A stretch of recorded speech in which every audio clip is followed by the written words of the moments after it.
Oh, hi, just doing my normal walkabout in the morning. You know, they say the average male thinks about the Roman Empire at least once a week, and while I can't say that's true in my case, I do think about the film Caligula twice a week. You know how there's a trend in the last few years of remaking beloved movies into completely forgettable pieces of crap? Well, today is the opposite. We're going to be watching a new recut of a movie that was originally notoriously a piece of garbage. Yes, that's right. Today we're talking about Caligula, the ultimate cut. Things are going to get real crazy. In fact, I employed my cat to do the editing.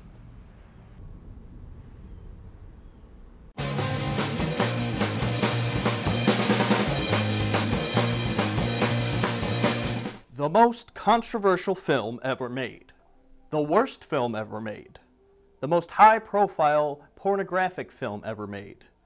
The film with the most disastrous production.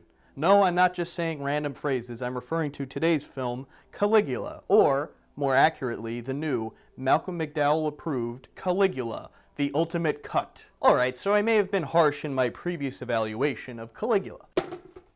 But I was excited enough to spontaneously combust. But I was excited enough to spontaneously jump on a train and go check out the new cut of Caligula at IFC Center, yes. What a great feeling it is to go to a respected theater in New York City to see such disgusting filth on the big screen, remastered and everything. It was an exciting movie-going experience. I'm really glad I went, but to be honest, I don't know that my original sort of car crash-like fascination with the original movie was much surpassed in quality this time around. And there was only one walkout. I tell you, middle-aged people these days and their iPads, they're just so desensitized to these things. The troubled history of the Caligula film has been very well documented over the years, so I'll give you the short version if you don't know. Gore Vidal, very well-respected writer, wrote it.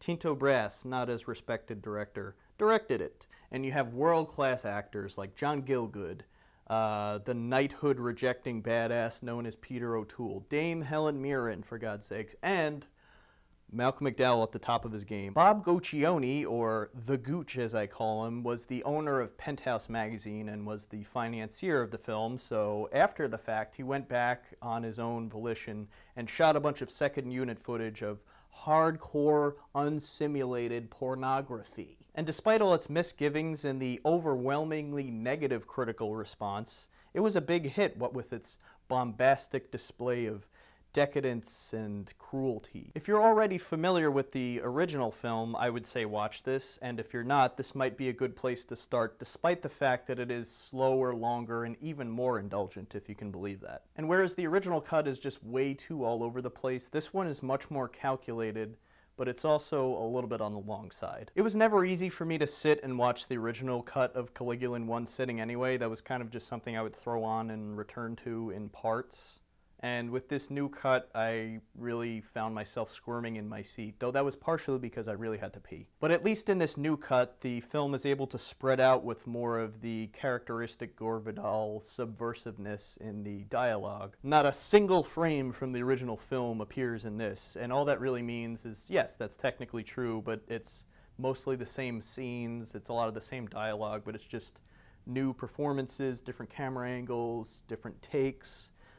That being said, a lot of the takes feature better acting. And while the performances are a little bit more restrained here, don't worry, we didn't lose a lot of the porno. There's still the, like, 2.5-faced lady, and there's still lots of boobies and penises and all that. I like the idea of someone who's never seen Caligula before seeing this version first and then thinking, there's a more dirty sexual version of this movie than what I just saw. And I've been following the history of this movie well after the original film actually came out, because all of this footage has been sitting around for decades.